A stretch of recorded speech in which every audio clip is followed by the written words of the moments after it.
guys, Rob from the Off-Grid Tiny House. Just got here. I got to show you some stuff outdoors. Going to be working outdoors.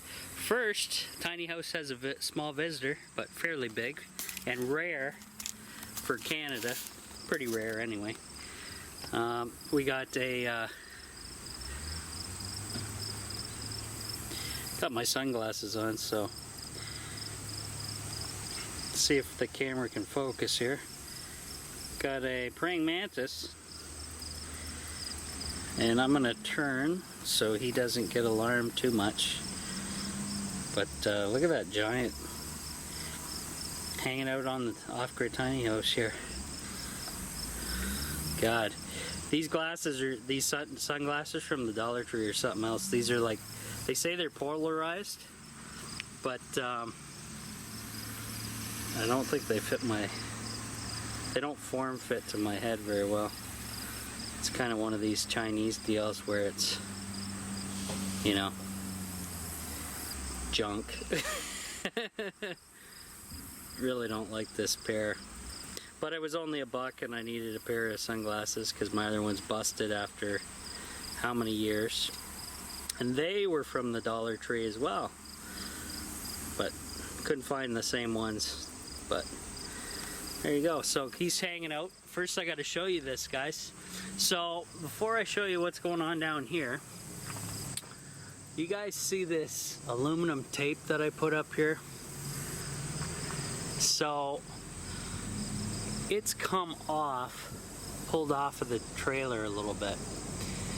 And I'm gonna end up pulling it down, all of this tape. And what happened is, when I bought this trailer, I thought that was no big deal. But apparently it's a pretty big deal, because what happened was, water went down the tape and then rolled back up inside and went in between this outer plastic surface. If you can see this, there's a plastic, I've drilled a couple holes in here. There's this heavy plastic on the outside, but then there's on the inside the solid wood piece that I was showing you guys about. And what happened was, I was here one day and I looked down this way, and there was like a bulge here, and I was pushing on it. It was real soft in here, and I'm like, what's going on? So I went around the entire trailer. Everything else was solid.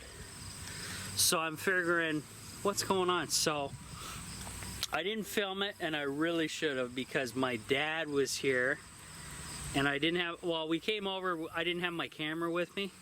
But you guys, if you guys would have saw what happened, you would have laughed. So I drilled this hole in first, because this was all squishy. I can still push it in. There's, you know, it kind of pulled out because of the weight, like there, see that?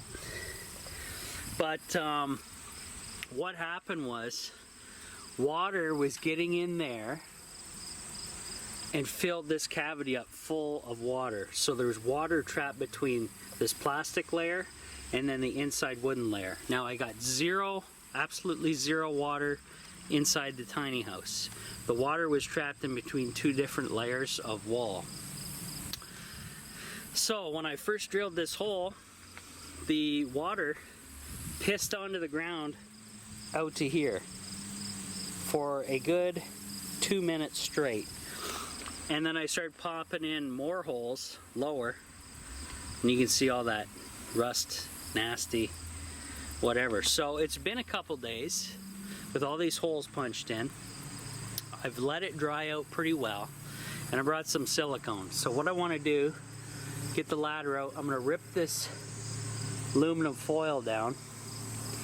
And there's, wherever I tape normally was issues of, you know, they had rips in this plastic from whenever this trailer was made or who abused it.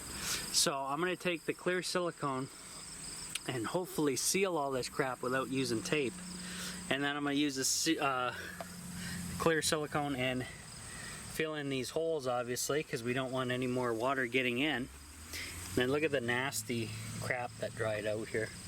Not good. Let's check on our buddy here. The praying mantis. Oh, cool.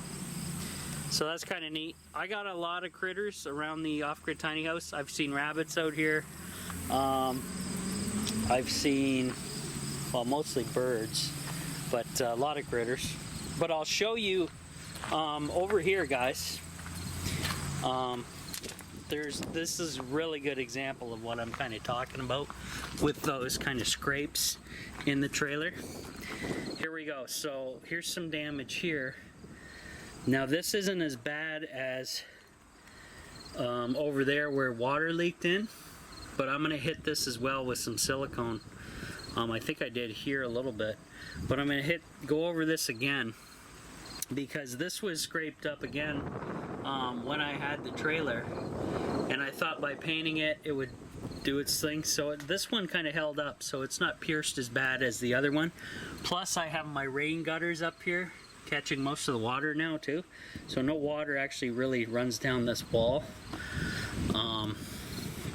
And you can see they kind of scraped it up to here, so yeah, kind of lame. So I'll be working outside fixing that stuff today, and yeah, nice beautiful day. Wind turbine is going because it's not going too quick, but it is nice and breezy out. So it's probably not producing any power, but it is nice for working, that's for sure. Well, there it goes. Oh, I think she's producing now. I think so. All right, off to work.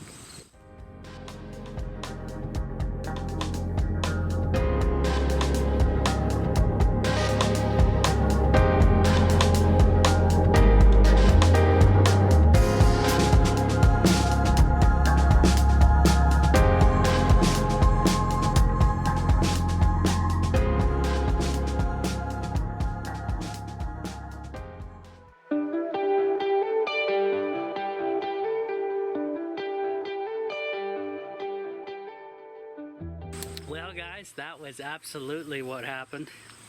I just got done doing quite a bit of work. I'm going to show you the gash before I show you the rest of the stuff. The gash is quite substantial.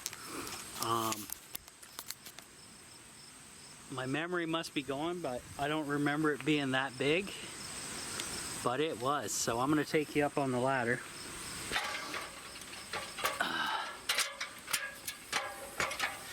And what I had to do, this gaping hole here, rip, was so open that the top end was curling up and the bottom end was curling out. So definitely that's how the water got in there. But what I had to do, I should have did this first. I siliconed it, but then I'm like, oh shit, that's not gonna work. So I drove in 1 inch long galvanized screws just to help pull it in, and then I quickly puttied the silicone over as it was drying, so I just made it in time. The rip goes all the way to there, and I put on pretty much a whole friggin' tube of silicone. Not that I should have. It was kind of way overkill and looks like shit actually right now, but but I'm letting this silicone air dry, and that was probably the humidity problem I had. Hard to believe that that's what was going on, but it's been a few days, so most of the moisture got away and dried out, and I'll probably have to end up I'm going to put a coat of paint or something over this because it looks like crap. Got to go easy on the swearing because it is YouTube land. Okay, so I'm going to show you what happened down here. I had to do the same basically. I had to drill holes in 1 inch to pull this, I guess it's like a PVC or fiberglass coating in. And then I just shot the silicones in those holes where I drilled to let the moisture out. to let it air out, and I didn't miss any holes, so I got everything there, which is good. And I just put those, I had to drive that in just to help push that, pull that in, and should be good. And if there is issues later on, I just take a screwdriver, pull out that silicone, and the water will piss out. So it looks like I got to paint anyway, because all the crap running down from when I drained it. And it's good to know that this trailer is goddamn sturdy like that. The two layers held a shit ton of water, like at least 2 gallons of water it was held in behind this. So the solid wooden wall held that water up against this white plastic PVC shit, and that's crazy. And that's been for days, weeks, months. I didn't notice it until I was out here. I looked this way and I'm like, what the hell? Why is it bowed out there? So pretty impressive, because I got 0 water inside. And this is the bathroom area, guys. So there's the bathroom window, which means the laundry machine's right below it. And then there's the sink, the laundry tub, and the shower's kind of right here. So it was right behind the laundry tub area, and that's something else. So that should be fixed up fairly well now. That's the 35-year silicone, really good stuff, worth every penny. Use it on a lot of projects, and the stuff is legit. I'm just gonna have to paint, because that is, tape is not gonna cut it. That needs a good coat of white paint. And I also I ran some stuff over here, the rest of the silicone up, almost the rest. Finished the tube off. I did kind of a sloppy job here, but what I did was this seam that I showed you earlier, I kind of took a piece of wood and just kind of went down like this on a 45-degree angle to drive the silicone into that crack there. And not that this was leaking, but it has, you know, eventually if you left it over time, I guess it might bust out into a leak. So who knows? So maybe that solves the humidity issues I've had in the tiny house from day one.